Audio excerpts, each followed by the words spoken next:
नमस्कार, मैं हूं रत्नाकर। डॉक्टर.com में आपका स्वागत है। हम डॉक्टर.com में जहां आपकी बात कराते हैं कई डॉक्टरों से और आपसे मुलाकात करवाते हैं, आपकी समस्याओं का समाधान करने की कोशिश करते हैं। एक परिवार कब पूरा होता है? जब उस परिवार में बच्चों की किलकारियां गूंजे, और जब ये किलकारियां गूंजने में कुछ असमर्थता प्रकट होती हैं तो हमें किसी डॉक्टर की ज़रूरत होती है, किसी सहायता की ज़रूरत होती है। और वो सहायता अगर हम सही मायने में और सही व्यक्ति से और सही डॉक्टर से अगर ले तो उसकी फलश्रुति भी बहुत अच्छी हो सकती है। और इसी सिलसिले में हम बात करते आ रहे हैं डॉक्टर लक्ष्मी श्रीखंडे जी से। और मैं फिर से एक बार हमारे स्टूडियो में डॉक्टर लक्ष्मी श्रीखंडे जी का स्वागत करता हूँ। नमस्कार डॉक्टर। शुरुआत से हम बात करते आ रहे हैं वंध्यत्व के बारे में। इसमें हमने बात की कि एक स्त्री किस तरह से तैयार होती हैं फर्टिलिटी के लिए। फिर हमने उसके बाद में बात की थी पुरुष वंध्यत्व के बारे में। तो ये वंध्यत्व की अगर मैं बात करूं तो ये स्त्री वंध्यत्व डॉक्टर आखिर है क्या? मैं ये समझना चाहूँगा, हमारे दर्शक भी समझना चाहेंगे कि ये स्त्री वंध्यत्व आखिर है क्या और इसके क्या उपाय हो सकते हैं। इसमें स्त्री की उम्र बहुत मायने रखती है जी। अगर शादी के वक्त स्त्री की उम्र 30 साल है, शादी के वक्त जो कि आजकल बहुत कॉमन हो गया है क्योंकि सब लेट मैरिजेस हो रही हैं। अगर शादी के वक्त 30 साल है और उसे 6 महीने के भीतर ही संतान प्राप्ति नहीं होती है तो उसे डॉक्टरी सहायता की जरूरत है जी। पर अगर शादी के वक्त स्त्री की उम्र कम है, 24 साल, 25 साल या आप बोल सकते हैं 30 साल के अंदर, तो ये स्त्री शादी के बाद 1 साल तक अपने आप ही बच्चा रुक जाए इसके लिए घर में ही कोशिश कर सकती है। पर अगर 1 साल के भीतर उसे संतान नहीं होती है तो उसे डॉक्टरी सहायता की जरूरत है। स्त्रियों में बहुत सारे कारण हो सकते हैं जिसे हम लोग 4 कैटेगरी में बांटते हैं वंध्यत्व के लिए। सबसे पहला अंडेदानी में कारण होना, यानी कि आपको सही बीज ही तैयार नहीं हो रहा है जी। बीज अगर तैयार हो रहा है तो दूसरा कारण हो सकता है कि आपकी जो अंडवाहक नलियां हैं जिसे हम फैलोपियन ट्यूब्स कहते हैं उसमें कहीं ब्लॉक है, चोकअप है, ताकि वो अंडे पकड़ के गर्भाशय तक नहीं ला रही है। तीसरा प्रॉब्लम आपके गर्भाशय में हो सकता है कि कोई झिल्ली पर्दे हैं, कोई गठाने हैं जिसके कारण उसमें एम्ब्रियो यानी भ्रूण बराबर वो पकड़ नहीं पा रही है आपके गर्भाशय की थैली। और चौथा कारण सर्वाइकल प्रॉब्लम्स यानी ग्रीवा में प्रॉब्लम कि जहाँ पर स्पर्म सही ढंग से गर्भाशय तक पहुँच ही नहीं चाह पा रहे हैं। तो ये मोटा मोटी हम बोलते हैं कि 4 जगह आपको प्रॉब्लम हो सकते हैं। इससे रिलेटेड टर्म है ओवल्यूशन। हाँ। ये ओवल्यूशन क्या होता है? सबसे कॉमन प्रॉब्लम महिलाओं में ओवुलेशन का ही होता है जी। ओवुलेशन यानी एक सही प्रकार का जो अंडा तैयार होता है उसका सही समय पर फूटना यानी रप्चर होना, उसे ओवुलेशन कहा जाता है। जिन महिलाओं में माहवारी बहुत रेगुलर होती है, जैसे एग्जाम्पल के तौर पे अगर आपकी 28 दिनों की माहवारी है तो 14वें दिन यानी 14th डे को आपका ओवुलेशन होता है, यानी तैयार हुआ अंडा फूटता है। तो ये ओवुलेशन होना ही चाहिए क्योंकि प्रेगनेंसी के लिए ये बहुत ज़रूरी है कि अंडा तैयार हुआ, वो फूटा और तभी आपकी नली उसको पकड़ के गर्भाशय में लाएगी। सही समय पे गर्भाशय में अगर स्पर्म्स होंगे तो फर्टिलाइजेशन होगा, फर्टिलाइजेशन के बाद भ्रूण बनेगा, गर्भाशय की थैली उस भ्रूण को पकड़ेगी यानी इम्प्लांटेशन होगा और उसके बाद बच्चा आएगा। मतलब एक स्त्री को गर्भधारणा के लिए तैयार होने के लिए जो फर्स्ट स्टेप है वो ओवुलेशन स्टेप है। ओवुलेशन बिल्कुल। ये फिर इसमें कई बार डिसफंक्शन पाए जाते हैं जिसे हम ओवुलेशन डिसफंक्शन कहते हैं। क्या कारण हो सकते हैं इसके? बहुत सारे हो सकते हैं, जैसे कि हमने बताया कि ओवुलेशन मैंडेटरी है यानी इसके बिना एक स्त्री गर्भवती नहीं हो सकती। अनओवुलेशन यानी आप में इस प्रकार के हार्मोनल कुछ बीमारियां हैं जिसके कारण आपकी अंडेदानी में ओवुलेशन हो ही नहीं रहा है, यानी अगर बीज बन भी रहा है तो वो फूट नहीं रहा है या सही समय पे सही क्वालिटी का बीज नहीं बन रहा है जी। ये सब चीजें ओवुलेशन डिसफंक्शन की कैटेगरी में आती है। इसको डायग्नोसिस करने का कुछ तरीका है या कैसे आप इसको डायग्नोस कर लेते हैं? बिल्कुल, कई बार अगर हमारी महिला बहुत जागरूक है तो उसको खुद को ही समझ में आता है कि माहवारी के मध्य भाग में उसे पेट के निचले हिस्से में थोड़ा दर्द होता है जी। थोड़ा वाइट डिस्चार्ज का प्रमाण बढ़ जाता है। तो अगर स्त्री जागरूक है तो वो खुद ही समझ जाती है कि ये हमारा ओवुलेशन का पीरियड है। पर अगर स्त्री जागरूक नहीं है, उसे नहीं समझ में आ रहा है, या जैसे हमें डॉक्टर के पास आई है और हमें देखना होता है कि जैसे मैंने बताया कि वो मैंडेटरी है जी। तो हम लोग सीरियल अल्ट्रासाउंड करते हैं, यानी माहवारी के दूसरे दिन से उन्हें सोनोग्राफी के लिए बुलाते हैं और हम लोग देखते हैं कि ये स्त्री में अंडे तैयार हो रहे हैं कि नहीं, तैयार होने के बाद में ये अंडा फूट रहा है कि नहीं। तो ये हम लोग डॉक्टर ट्रांस वजाइनल सोनोग्राफी के माध्यम से जांच करके बताते हैं। ये तो बात हो गई डॉक्टर की किस तरह से आप डायग्नोस करती हैं। बिल्कुल। तो जब डायग्नोसिस एक बार हो जाने के बाद में इसकी उपचार मतलब इसकी कुछ हाँ जी। थेरेपी भी होगी, हाँ जी। वो किस तरह से आप बहुत करते सारे हैं, जैसे कि हम लोग जिन्हें ओव्यूलेशन डिसफंक्शन होता है उन्हें अंडे तैयार होने की दवाइयाँ दी जाती है। अगर दवाइयाँ यहाँ जब हम बात कर रहे हैं तो हम हर स्त्री को यहाँ पर एक संदेश देना चाहेंगे कि क्लोमिफेन नाम की जो गोली है जो हर doctor first line of therapy के तहत देता है आपको जी। वो आपने अपने पूरे जीवन काल में सिर्फ 6 महीने ही लेना है। कई बार क्या होता है कि पेशेंट हमारे पास आया, हमने 3 महीने दे दिया, 3 महीने में वो हमारे पास गर्भवती नहीं हुई, निराश होकर वो दूसरे डॉक्टर के पास चले जाती है, उन्होंने 3 महीने दे दिया, तीसरे चौथे पाँचवें ऐसा कर करके कई बार ऐसा होता है कि वो 20 या 25 बार वो दवाइयों का सेवन कर चुकी होती है। तो यह हम स्त्रियों में ही जागरूकता लाना चाहते हैं कि आप 6 बार से ज़्यादा उसे नहीं लें, क्योंकि नए स्टडीज़ है जिसके तहत पता चलता है कि ऐसी स्त्रियों को ओवेरियन कैंसर होने की शक्यता ज़्यादा होती है। तो 6 बार अगर क्लोमिफेन की साइकिल से ओव्यूलेशन नहीं हो रहा है या आप गर्भवती नहीं हुई है तो फिर हम लोग ओव्यूलेशन होना चाहिए इसके लिए इंजेक्शन की तरफ शिफ्ट होते हैं जिसे कहते हैं गोनेडोट्रोफिन्स। इंजेक्शंस के भी बहुत प्रकार होते हैं, पर आप सीधी सादी भाषा में कि उसके लिए गोलियां भी है, इंजेक्शंस भी है साइंस में, जहां हम उनको ओव्यूलेशन करने में मदद करते हैं। हाँ, जो आप बता रही है it's a very serious problem कि अगर मैं एक डॉक्टर से दूसरे डॉक्टर तक अगर स्विच ओवर हो रहा हूँ तो मैंने क्या क्या मेडिकेशंस लिए हुए हैं और क्या क्या ये बताना बहुत ज़रूरी है, ताकि नहीं तो फिर इससे बाकी के अदर कॉम्प्लिकेशंस, मतलब आप एक प्रॉब्लम को सॉल्व करने जहाँ जा रहे हैं वहीं आपके लिए और कॉम्प्लिकेशंस पैदा हो सकते हैं। बिल्कुल। चर्चा करते वक्त और आपसे मुलाकात में हमें ये भी पता चला कि आपके कुछ पब्लिकेशंस भी हुए हैं जो आपने वंध्यत्व के ऊपर में किए हैं, जरा उसके बारे में बताइए। जैसा अभी हम पीसीओएस की तरफ ही आ रहे थे, जी मैं वही समझने के लिए मैंने ये सवाल पूछा हमारा हाँ जी, इंटरनेशनल जर्नल्स में काफ़ी पब्लिकेशन है हमारे वंध्यत्व में, उसमें एक मेन मुद्दा होता है पॉलीसिस्टिक ओवरीज। यानी जैसे हमने बताया कि अंडेदानी में सही मात्रा में अंडे बहुत जरूरी है जी। अंडे ज़्यादा है इसमें खुशी होने वाली बात नहीं है, जैसे कि आपके घर में एक कमरे में 8 मेहमानों का बंदोबस्त हो सकता है और 15 आ गए, तो ये अच्छी बात नहीं है, अड़चन होगी आपको। उसी तरह जहाँ एक अंडेदानी में 4 से 5 फॉलिकल्स का ही बंदोबस्त किया है भगवान ने, वहाँ आपके अंडेदानी में अगर 15 है 20 है, जिसे कि हम पॉलीसिस्टिक कहते हैं। पॉली यानी बहुत सारे, सिस्ट यानी छोटी छोटी गठानी। तो जब बहुत ज़्यादा होती है तो भी एक जो नॉर्मल अंडा तैयार होना चाहिए, फूटना चाहिए, उसे जो एक अनुकूल माहौल चाहिए जी। वो अनुकूल माहौल नहीं मिलता है। इसलिए पॉलीसिस्टिक ओवरीज के जो महिलाएं होती है इन्हें बच्चा प्राप्ति के लिए काफ़ी कुछ चैलेंजेस होते हैं जो इन्हें डॉक्टरी मदद से ये वो चैलेंजेस को पार कर सकती हैं, पर उन्हें थोड़ा सा धीरज रखना होता है क्योंकि पॉलीसिस्टिक ओवरीज के चैलेंजेस एक अलग चैलेंजेस होते हैं। ये लोग हाइपर रिस्पॉन्डर की कैटेगरी में आते हैं, यानी जहाँ पे इन्हें थोड़ा सा भी इंजेक्शन दिया, गोली दी और इनकी अंडेदानी इतने ज़्यादा फॉलिकल्स बना देती है कि वो ओवेरियन हाइपरस्टिमुलेशन कैटेगरी में जा सकते हैं। इन्हें मल्टीपल बर्थ्स यानी ट्विंस, ट्रिपलेट्स होने के चांसेस ज़्यादा होते हैं। तो डॉक्टर को एक बहुत बड़ा चैलेंज होता है कि सही मात्रा में डोज कैसे एडजस्ट किया जाए ताकि हमें जितने फॉलिकल्स चाहिए हम उतने ही तैयार करें, उतने ही रप्चर करवाएं और ये स्त्री को एक या ज़्यादा से ज़्यादा ट्विंस की प्राप्ति। हाँ, क्योंकि उसके बाद में अगर मल्टीपल अगर वो होता है तो हो सकता है प्रेगनेंसी में डिलीवरी के वक्त भी कॉम्प्लिकेशन। 2 से ज़्यादा तो हम भी नहीं चाहते क्योंकि उसके अपने कॉम्प्लिकेशन है, मदर को भी और बच्चों को भी, क्योंकि वो बहुत छोटे निकलेंगे, प्रीमेच्योर डिलीवरीज होंगी।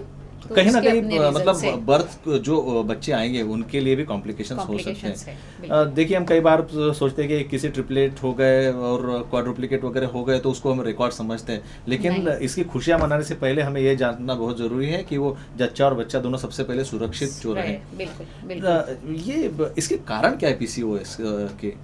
पीसीओएस ये अभी देखते देखते बिकॉज ऑफ सीडेंट्री लाइफस्टाइल, यानी कोई भी लड़कियां अभी बाहर आपको एक्सरसाइज करते हुए नहीं दिखती है, साइकिलिंग नहीं करेगी, आउटडोर गेम्स नहीं खेलेगी, काउच पोटैटो यानी टीवी के पास ही बैठे हुए हैं, फ्रेंड्स के साथ क्लब में हैं, सोशल मीडिया पे बिजी हैं, तो लैक ऑफ एक्सरसाइज और जंक फूड का इंटेक बहुत ज़्यादा बढ़ गया है। हाँ, ये भी क्योंकि जो घर में पहले दाल चावल सब्जी रोटी खाई जाती थी वो अभी बहुत सारे घरों में स्पेशली टीनेजर्स में वो ज़रा आउट ऑफ फैशन हो गया है, क्योंकि उन्हें पिज़्ज़ा, समोसा, फास्ट फूड का लाइफ, कोल्ड ड्रिंक्स, ये सब चाहिए, तो कहीं ना कहीं junk food and lack of exercise, ये इसके दो मेन कारण है जिसके कारण हार्मोनल इम्बैलेंस होते हैं। और फिर हार्मोनल इम्बैलेंस के कारण इसके उपचार फिर कैसे आप उपचार इसके अलग है कि जैसे अगर किसी स्त्री जैसे कि वो अविवाहित है या विवाहित है पर फिर भी बच्चा उसकी प्रायोरिटी में नहीं है, तो इलाज बहुत आसान है। उनका हम लोग इवैल्यूएशन करके उन्हें हार्मोन्स की गोली शुरू कर देते हैं, जिससे उन्हें हर महीना पीरियड आता है और ये कंट्रोल में रहता है जी।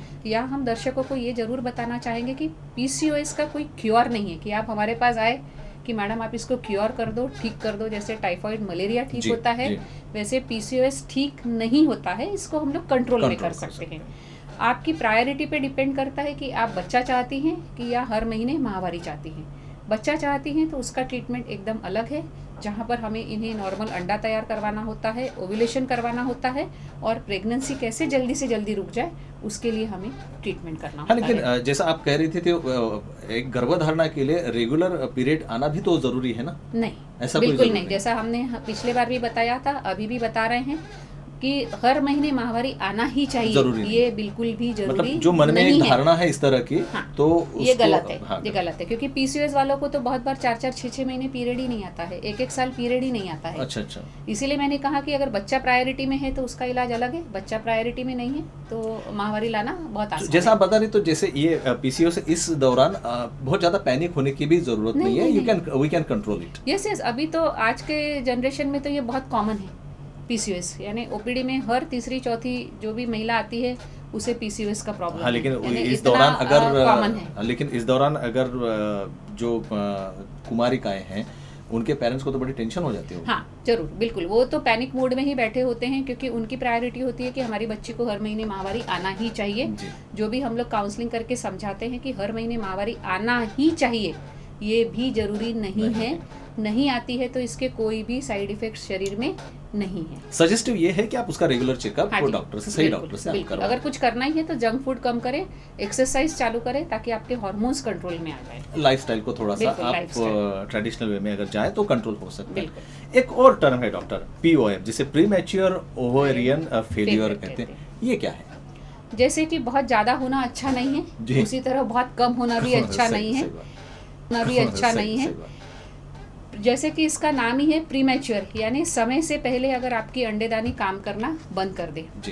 औसतन एक महिला की अंडेदानी उस 45 से 50 साल की उम्र तक काम करती है, जिसके कारण उसे हर वक्त माहवारी आती है। अगर आपकी उम्र 25 है, 30 है और आपकी अंडेदानी ने काम करना बंद कर दिया है तो उसे प्रीमैच्योर ओवेरियन फेलियर कहा जाता है, क्योंकि आपकी अंडेदानी काम नहीं कर रही, समय से पहले काम नहीं कर रही है। किस कारण से ये हो सकता है? इसके बहुत सारे कारण हैं। जेनेटिक प्रॉब्लम्स हो सकते हैं कि कुछ जेनेटिक डिफेक्ट्स, क्रोमोसोमल एब्नॉर्मेलिटीज़ की वजह से आपके अंडेदानी ने पहले काम करना बंद कर दिया है, या फिर कभी आपके पेट में अंडेदानी के ऊपर बहुत एक्सटेंसिव सर्जरी हुई है, जैसे कि एंडोमेट्रियोसिस है, या कभी अंडेदानी में बहुत बड़ी ओवेरियन सिस्ट हुई होगी दोनों तरफ। अगर ऐसी कोई सर्जरी हुई है तो वो भी एक कारण हो सकता है।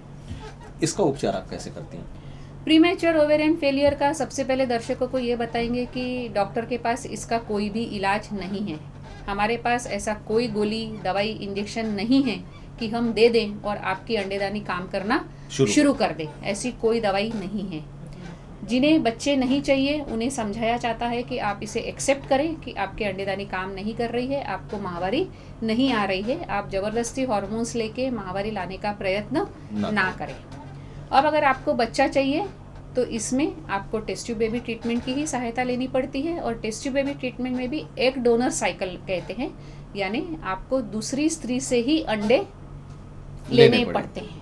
दूसरी स्त्री से अंडे लेंगे, आपके पति के शुक्राणु से उसका फर्टिलाइजेशन करेंगे, टेस्ट ट्यूब बेबी लैब में जो एम्ब्रियो बनेगा वो जरूर आपके गर्भाशय में रखेंगे, क्योंकि हमारे पास इतने दवाई गोली इंजेक्शन जरूर है कि आपकी अंडेदानी काम नहीं कर रही है तो भी हम आपके गर्भाशय को, उस एम्ब्रियो को और गर्भ को एक्सेप्ट करने के लिए हम उसकी तैयारी जरूर करवा सकते हैं। तो निराश होने की जरूरत नहीं है, एक डोनर साइकिल के माध्यम से आप माँ बन सकती है। मतलब पेरेंट जो है पिता वही रहेगा, सिर्फ आपको एक दूसरी स्त्री का वो बीज आपको लेना पड़ेगा। हालांकि उसका गर्भाशय जो है उस अवस्था में एक अच्छी अवस्था में होना चाहिए। बिल्कुल।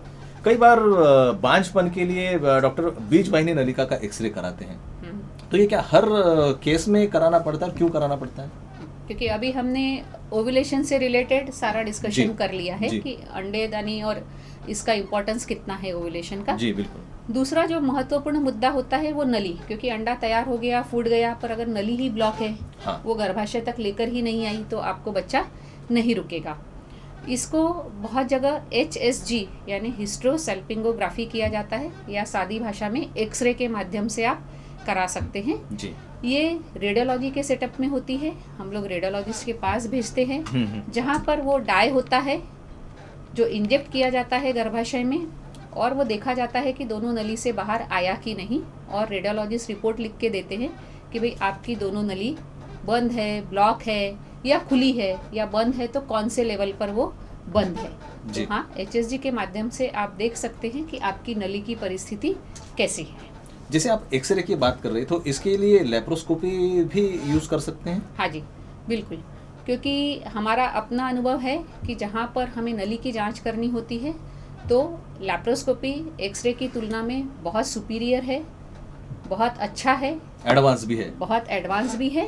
पर बहुत बार बोलते बोलते डॉक्टर बोलते हैं कि दूरबीन से जांच कर लेंगे। हाँ। तो हम ये बताना चाहेंगे कि ये जांच बोलते हैं हम लोग, पर ये एक ऑपरेशन है।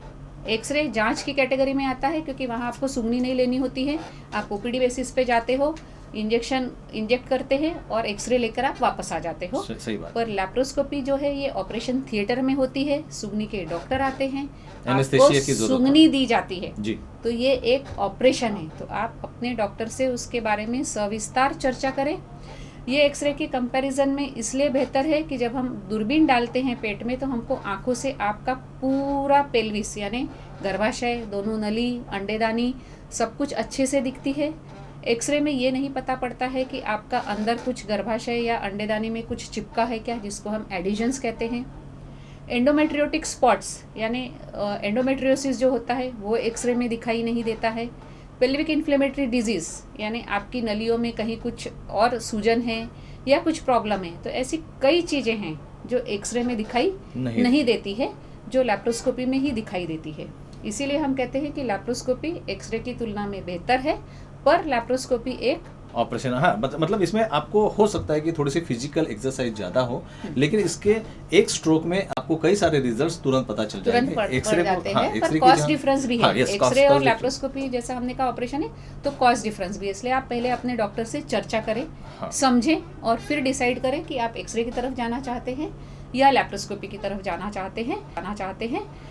जहाँ पर लैप्रोस्कोपी की बात आती है तो हम यहाँ पर जरूर चाहेंगे कि जब लैप्रोस्कोपी इनफर्टिलिटी यानी वैधत्व के लिए की जा रही है तो वो हिस्ट्रोस्कोपी के साथ में हमेशा कंबाइन की जाए जी। हिस्ट्रोस्कोपी यानी एक दूरबीन होती है जो हम लोग योनि मार्ग से गर्भाशय के अंदर लेकर जाते हैं, जिसमें हमें गर्भाशय के अंदर कुछ झिल्ली, कुछ पर्दे हैं क्या, वो सब समझ में आ जाता है।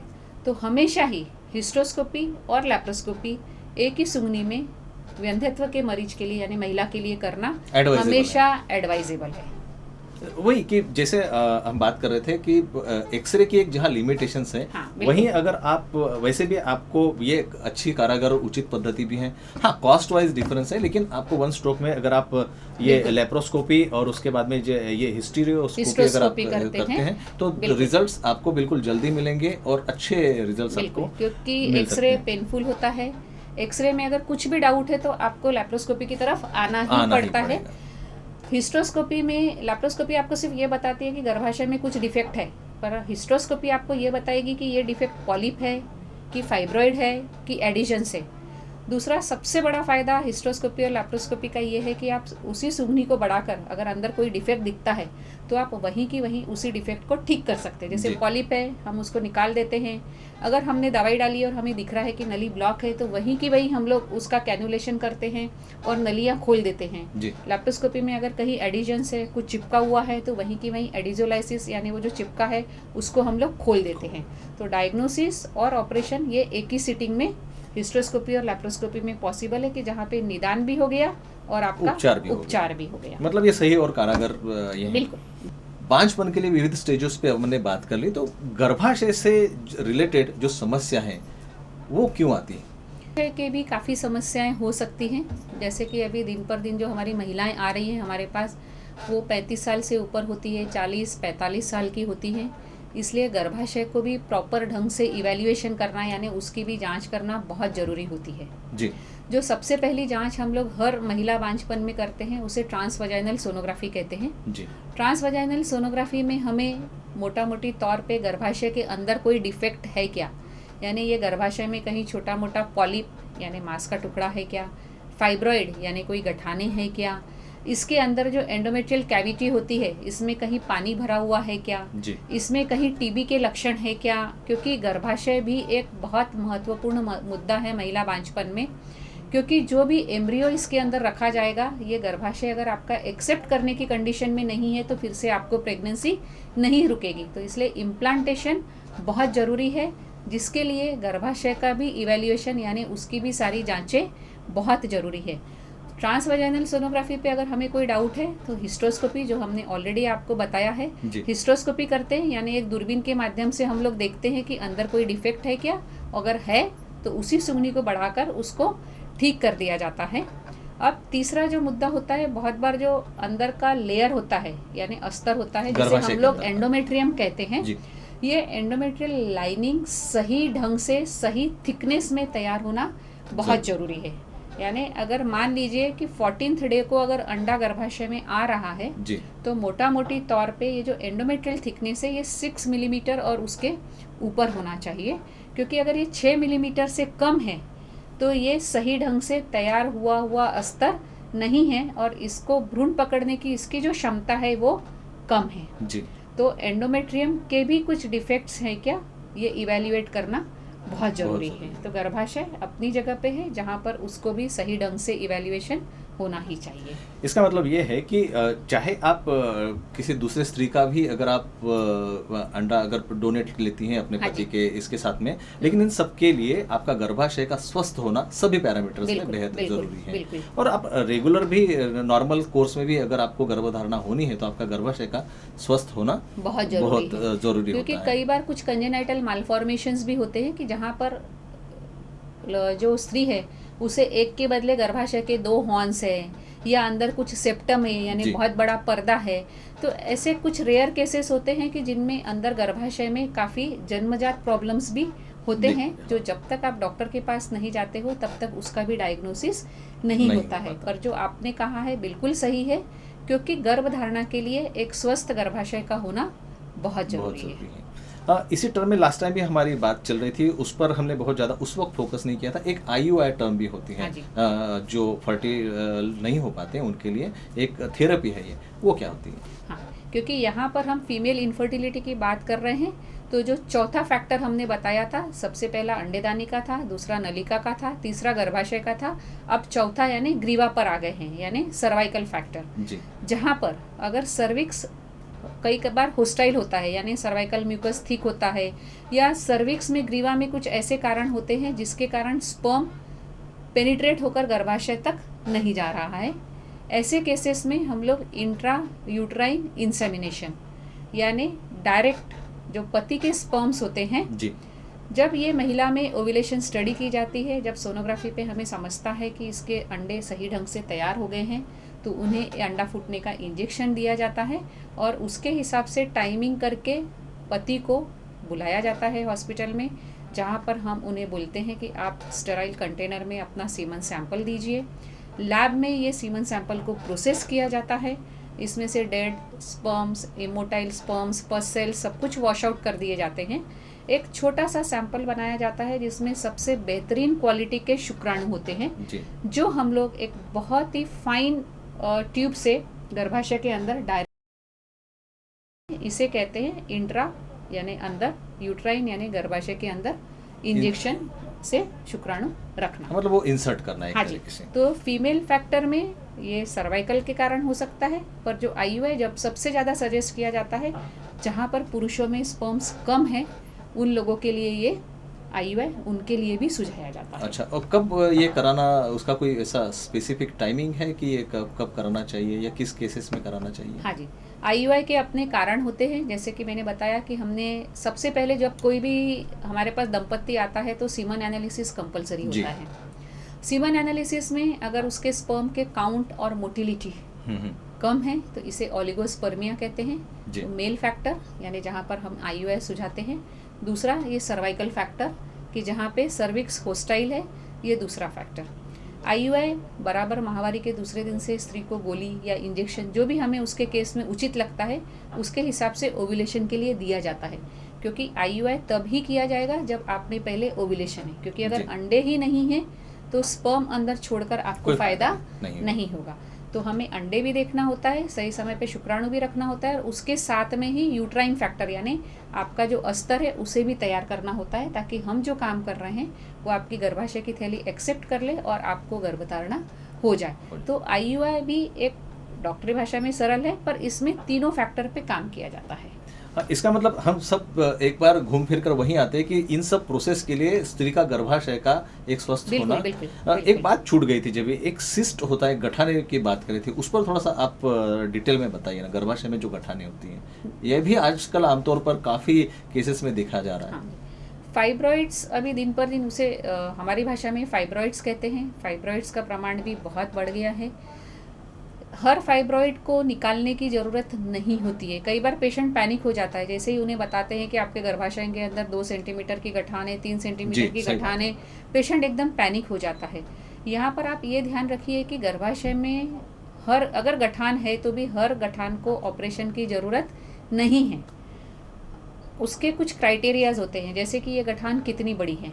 अगर 4 सेंटीमीटर से ज़्यादा है तो शायद हम लोग ऑपरेशन की तरफ जाते हैं, पर 4 सेंटीमीटर से कम है तो ऑपरेशन जहाँ तक हो सके नहीं करते हैं।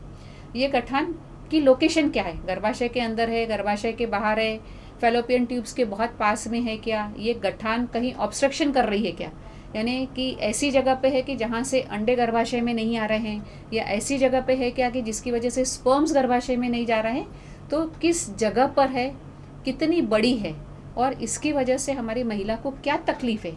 कई बार महिला को छोटी से छोटी गठान भी बहुत ज़्यादा तकलीफ देती है, यानी उसे बहुत माहवारी जाती है, बहुत ज़्यादा पेन होता है, तो वो इतनी परेशान होती है कि वो बोलती है बच्चे का इलाज बाद में करेंगे मैडम, पहले मुझे पेन फ्री कराओ आप। तो बहुत सारी चीज़ें हैं जिसको ध्यान में रखते हुए डॉक्टर आपको उस फाइब्रॉइड का इलाज बताते हैं, पर पैनिक होने की ज़रूरत नहीं है, और हर फाइब्रॉइड को ऑपरेशन की भी ज़रूरत नहीं है। आप वो फाइब्रॉइड के अंदर रहते हुए भी गर्भधारणा का इलाज करा सकते हैं। एक और टर्म है IUI की तरह IVF। यस, ये क्या है और इसको भी कब कराना चाहिए, इसके ऊपर में भी आपको बताना पड़ेगा। हाँ जी। IVF यानी इन विट्रो फर्टिलाइजेशन जी। इन विट्रो का मतलब होता है शरीर के बाहर फर्टिलाइजेशन होना जी। क्योंकि आमतौर पर फर्टिलाइजेशन की प्रोसीजर आपके शरीर के अंदर होती है। सादी भाषा में इसे टेस्ट ट्यूब बेबी कहते हैं जी। कि जहाँ पर फर्टिलाइजेशन IVF लैब यानी टेस्ट ट्यूब बेबी लैब में हो रहा है, जहाँ पर आपके दोनों नलियाँ ब्लॉक हैं, तो आपके पास कोई ऑल्टरनेटिव ही नहीं है कि अगर दोनों नलियाँ ही ब्लॉक है तो वो अंडे आपके गर्भाशय में आ ही नहीं सकते हैं। तो ऐसे केसेस में आपको IVF की तरफ जाना ही पड़ेगा, क्योंकि IVF में हम लोग स्पेशल इंजेक्शंस देते हैं, अंडे तैयार करते हैं और छोटी सी सुंगनी देकर सोनोग्राफी के माध्यम से वो सारे अंडे शरीर के बाहर ले लेते हैं, क्योंकि आपकी नलियाँ ब्लॉक है तो ये अंडे गर्भाशय में आ नहीं सकते। सही बात। उसी वक्त आपके पति के शुक्राणु लिए जाते हैं और ये फर्टिलाइजेशन का काम एम्ब्रियोलॉजिस्ट करते हैं, IVF लैब में होता है। 2 दिन के बाद जो एम्ब्रियो तैयार होता है यानी जो भ्रूण तैयार हुआ है उसे फिर से हम लोग एक फाइन ट्यूब होती है जिससे आपके गर्भाशय के अंदर छोड़ देते हैं। इसे एम्ब्रियो ट्रांसफ़र नाम की प्रोसीजर कहते हैं कि 2 या 3 दिन के बाद इसे गर्भाशय में छोड़ देते हैं, यानी ये IVF। IUI में हम लोग स्पर्म्स छोड़ते हैं, IVF में बाहर तैयार किया गया भ्रूण आपके गर्भाशय में ट्रांसफ़र किया जाता है। तो दोनों टेक्निक में बहुत फ़र्क है। तो ये IVF एक ही पद्धति होती है, इसके भी कुछ अनेकों प्रकार होते हैं? हाँ, IVF के भी काफ़ी प्रकार होते हैं। जहाँ पर मेल में यानी बहुत कम स्पर्म्स है, जैसे लेस देन 2 मिलियन है, तो इन्हें ICSI नाम की प्रोसीजर बताई जाती है जो कि IVF का ही भाग है। ICSI यानी इंट्रा साइटोप्लाज्मिक स्पर्म इंजेक्शन, जहाँ पर हमारे एम्ब्रियोलॉजिस्ट एक स्पर्म, आप इमेजिन करिए एक स्पर्म ऐसे दिखता नहीं है, सादे माइक्रोस्कोप में भी दिखता नहीं है, उसके लिए बहुत बड़ा अलग से स्पेशलाइज्ड माइक्रोस्कोप होता है जिसे ICSI माइक्रो मैनिपुलेटर कहते हैं।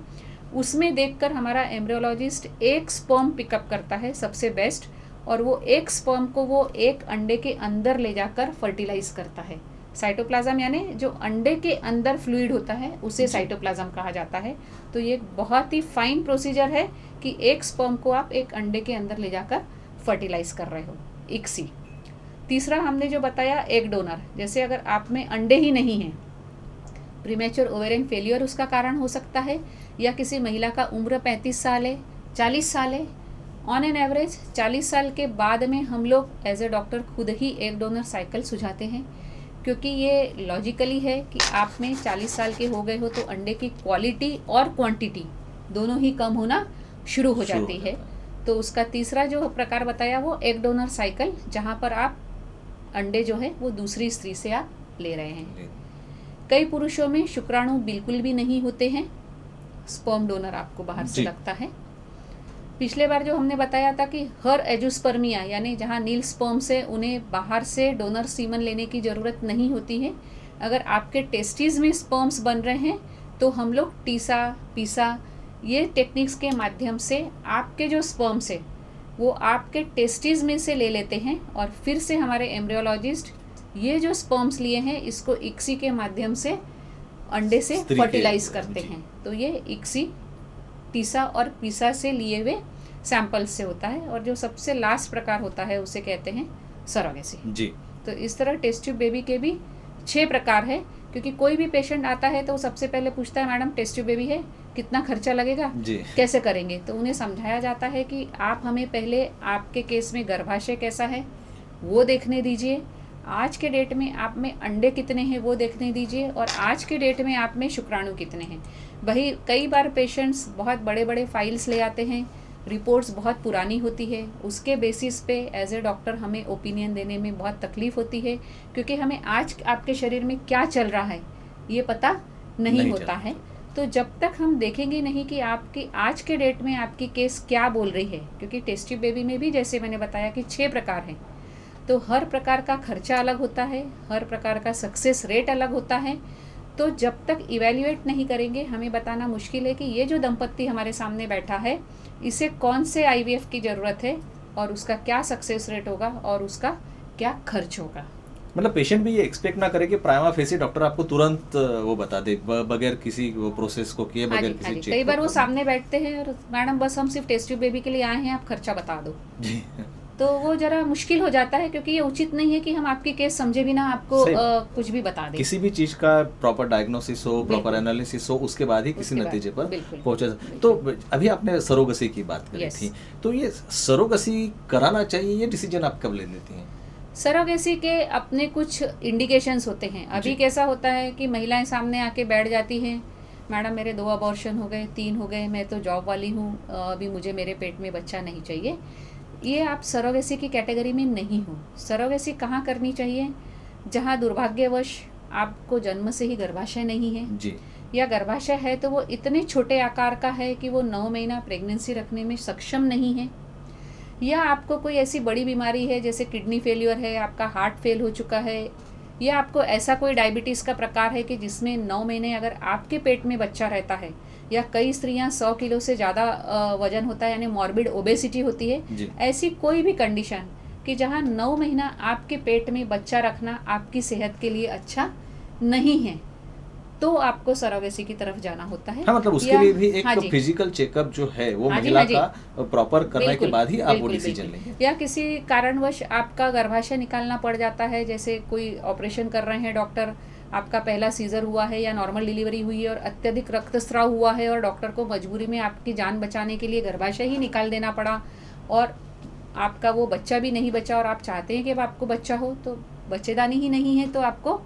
सरोगेसी की सहायता लेनी ही पड़ेगी। सरोगेसी यानी किराए की कोख, यानी तैयार किया हुआ भ्रूण हम लोग सरोगेट के गर्भाशय में रखते हैं।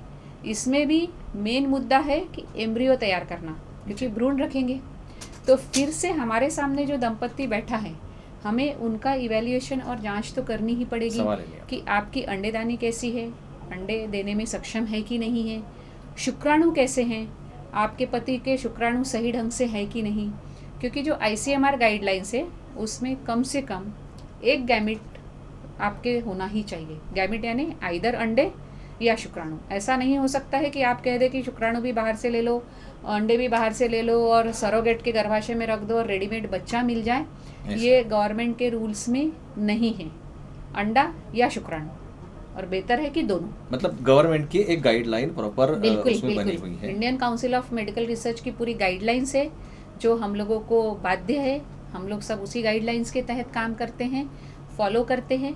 तो जब आप सरोगेसी के लिए भी आ रहे हो तो जब तक हम अंडे शुक्राणु नहीं देखेंगे, हम आपको सरोगेसी के बारे में भी डिटेल में कुछ भी बता और सजेस्ट भी नहीं करेंगे। तब जब तक आप इंश्योर नहीं हो सकते तब तक आप क्योंकि कपल को यही बताया जाता है कि आप सरोगेसी करवाना चाहते हो, पर सॉरी टू से वो डिसीजन डॉक्टर का होता है कि आप सरोगेसी के लिए फिट कैंडिडेट हो या नहीं कि नहीं हो। सही बात। जस्ट बिकॉज आप खर्चा कर सकते हैं इसका ये मतलब नहीं है कि आप सरोगेसी के ट्रीटमेंट के लिए बेहतर हो या आपका हमने सरोगेसी करना चाहिए। वो डिसीजन डॉक्टर का होता है। डॉक्टर, अभी आपने बताए थे कि फीमेल्स को, महिलाओं को कुछ बीमारियां होती है, हार्ट अटैक की है या उनका जो गर्भाशय वो छोटा है। उसी तरह से एक भयानक बीमारी जो हमें, उसको तो हम बातों में कि कैंसर ग्रस्त है। कैंसर भी एक ऐसी बहुत भयानक बीमारी है। कोई महिला अगर कैंसर ग्रस्त हो और उसका कैंसर ठीक होने को है या ठीक हो गया और वो चाहती है कि उसको गर्भधारणा हो, तो इसके क्या प्रतिशत चांसेस है, क्या वो हो सकती हैं? बिल्कुल, ये एक नया कंसेप्ट है। इसे हम लोग कहते हैं ऑन्को फर्टिलिटी। यानी अगर स्त्री रिप्रोडक्टिव एज ग्रुप में है, रिप्रोडक्टिव एज ग्रुप यानी 20 से 45 साल की एज में है, इसे अपना बच्चा नहीं है और इसका जो कैंसर है उसके डॉक्टर बोल रहे हैं कि ये आगे जाके ठीक हो जाएगा। आजकल बहुत सारे कैंसर, अगर आप अर्ली स्टेजेस में डॉक्टर के पास जाते हो तो most of the cancers are curable यानी आप बिल्कुल ठीक हो गए हो, ये आपको डॉक्टर बता देते हैं कि आप बिल्कुल ठीक हो गए हो जी। अब ये महिला समझ लो 25 साल की ही है तो नेचुरली ये आगे शादी भी करना चाहेगी जी, अपना बच्चा भी करना चाहेगी। पर जो कैंसर का इलाज किया जाता है, जहाँ पर रेडियोथेरेपी या कीमोथेरेपी ऐसे जो ड्रग्स दिए जाते हैं, उनका असर उनके ओवरीज पर भी होता है। यानी ओवरी काम करना बंद कर देती है आफ्टर रेडियोथेरेपी एंड कीमोथेरेपी। तो ये जो महिलाएं होती है, इन्हें हम लोग एजुकेट कर रहे हैं, अवेयर कर रहे हैं कि जब आपको कैंसर होता है, आप अपने जो कैंसर के स्पेशलिस्ट डॉक्टर हैं जिनसे आप इलाज करा रहे हैं, उनसे चर्चा करें कि डॉक्टर हमारा कैंसर आगे जाके ठीक हो जाएगा तो हम माँ बनना चाहते हैं। उनको टीम में रखते हुए हम लोग इनकी या तो ओवरी का एक छोटा सा टुकड़ा निकाल के क्रायो प्रिजर्वेशन में कर लेते हैं जी। पर बेस्ट जो, अगर वो विवाहित है तो हम चाहते हैं कि इसकी ओवरी को स्टिमुलेट करके अंडे निकाल के इसके हस्बैंड के स्पर्म से फर्टिलाइज करके हम लोग एम्ब्रियोज को क्रायो प्रिजर्व कर लें अगर विवाहित है तो, और बच्चे नहीं हैं तो फर्स्ट प्रायोरिटी होती है कि एम्ब्रियोज कर ले। अगर अविवाहित है तो हम लोग एग्स फ्रीज कर सकते हैं यानी ओवरी को स्टिमुलेट करके। पर अगर उनके डॉक्टर कह रहे हैं कि नहीं, ये पेशेंट इस कंडीशन में नहीं है कि आप हार्मोन्स के इंजेक्शंस इसको दो, या ये छोटी सुगनी लेके आपको अंडे निकालने की कंडीशन में नहीं है, तो हम लोग उनका ओवरी का छोटा टुकड़ा निकाल कर भी फ्रीज कर लेते हैं। फ्रीज यानी क्रायो प्रिजर्वेशन नाम की एक स्पेशल टेक्निक है जिसमें हम सालों साल आपका वो जो सैंपल लिया है या अंडे लिए हैं या एम्ब्रियो लिए हैं, ये फ्रीजिंग की कंडीशन में -186 डिग्री नाइट्रोजन में ये सालों साल रख सकते हैं, ताकि आप 2 साल, 4 साल, 5 साल, 10 साल के बाद भी आप आकर अपने ही अंडे, अपने एम्ब्रियो या अपनी ओवरी से आप माँ बन सकती हैं। तो ये साइंस की बहुत बड़ी देन है जिसका आप फायदा ले सकती हैं। बस इस माध्यम से जो आप बता रही हैं, मैं तो चाहूँगा दर्शकगण कि इसमें अपने आप में एक अवेयरनेस लाए कि किसी भी स्त्री को, चाहे वो कुमारी का भी हो और आगे चल के उसकी शादी होनी है, तो कम से कम जब इलाज करा रही है तो जिस डॉक्टर से भी वो इलाज कर रही हैं उनको बता दे कि आगे चल के शादी वगैरह होने के बाद में वो बच्चा चाहती हैं। और खुद क्योंकि बहुत सारे डॉक्टर्स में भी अवेयरनेस नहीं है, क्योंकि ये एक बहुत नया कंसेप्ट है।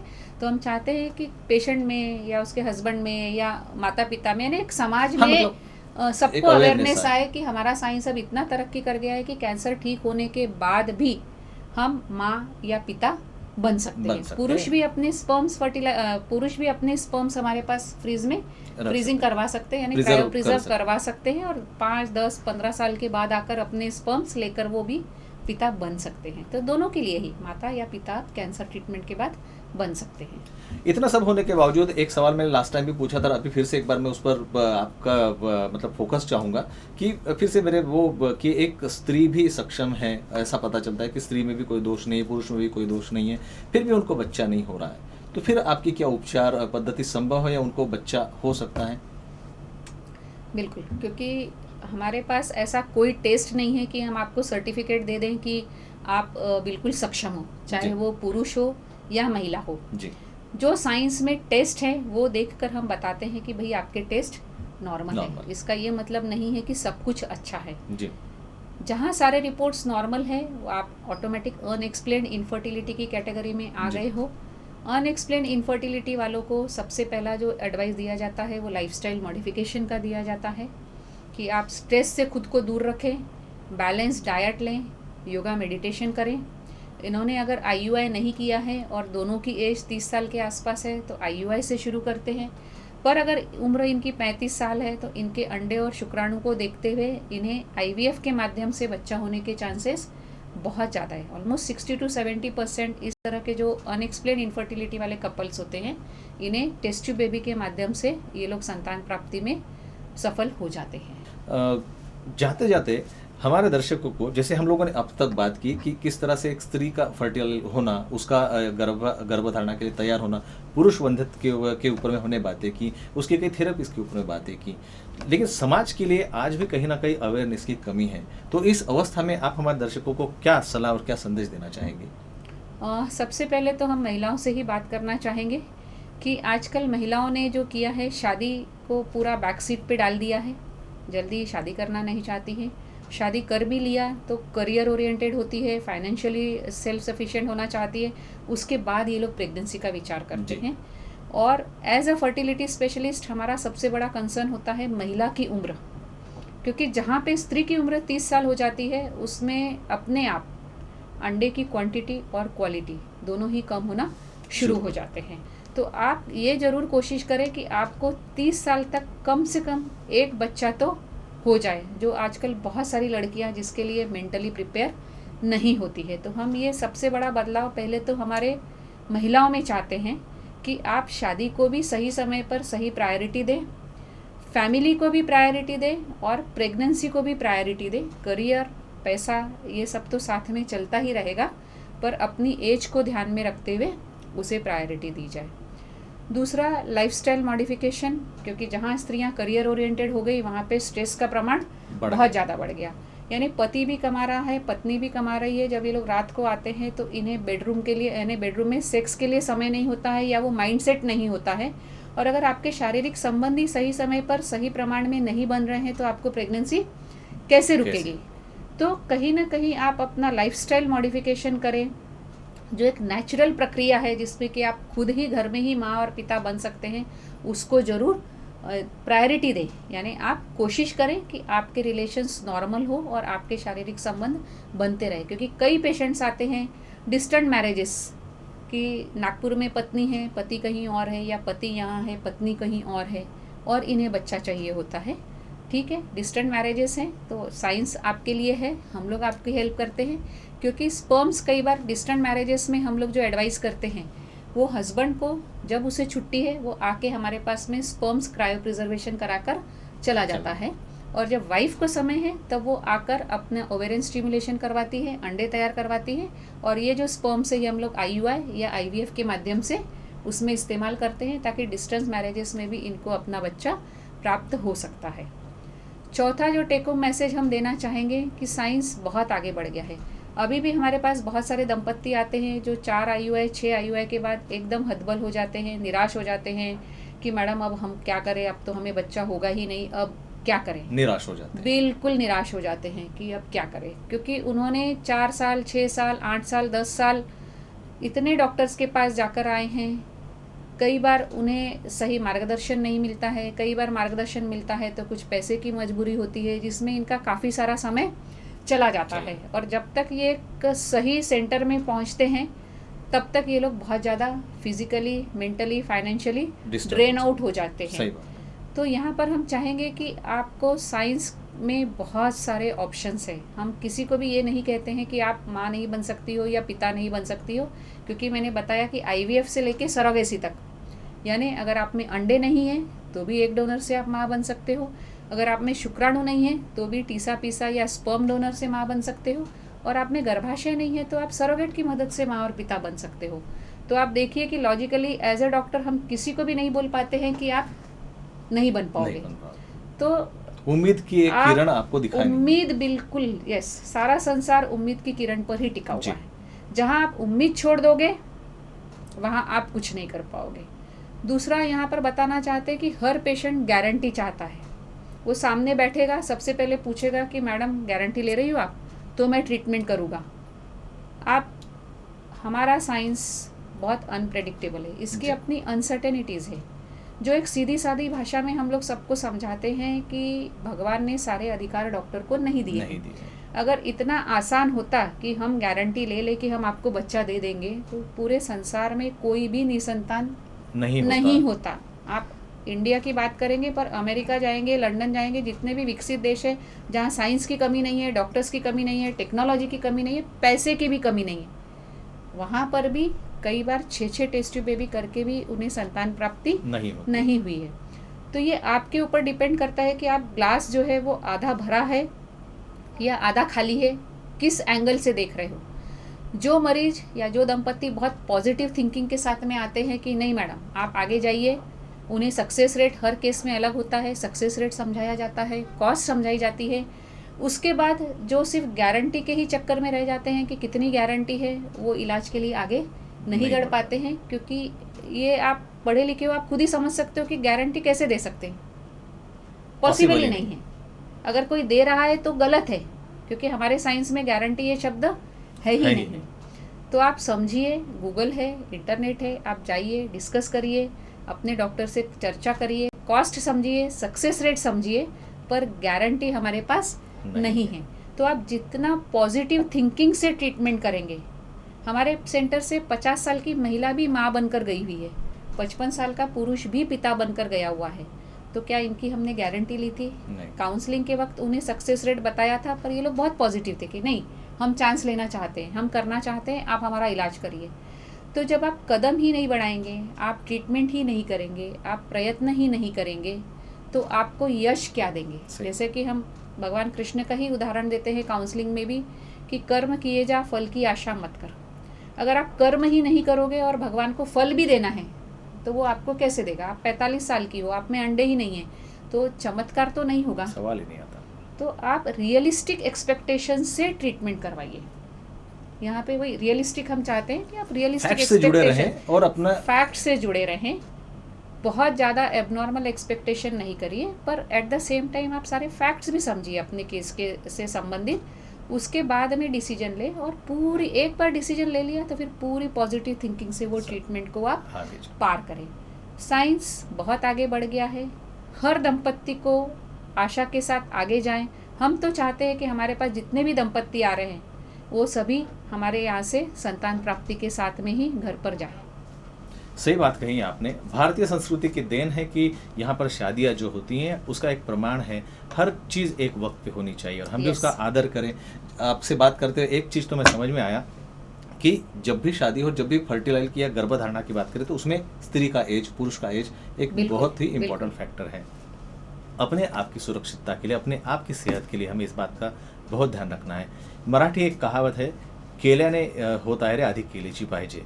जैसे कि डॉक्टर ने बताया कि हमें अपने एफर्ट्स करने चाहिए और सक्सेस जो है और पॉजिटिव थिंकिंग के साथ अगर हम जाएं तो सक्सेस 100% मिल सकता है।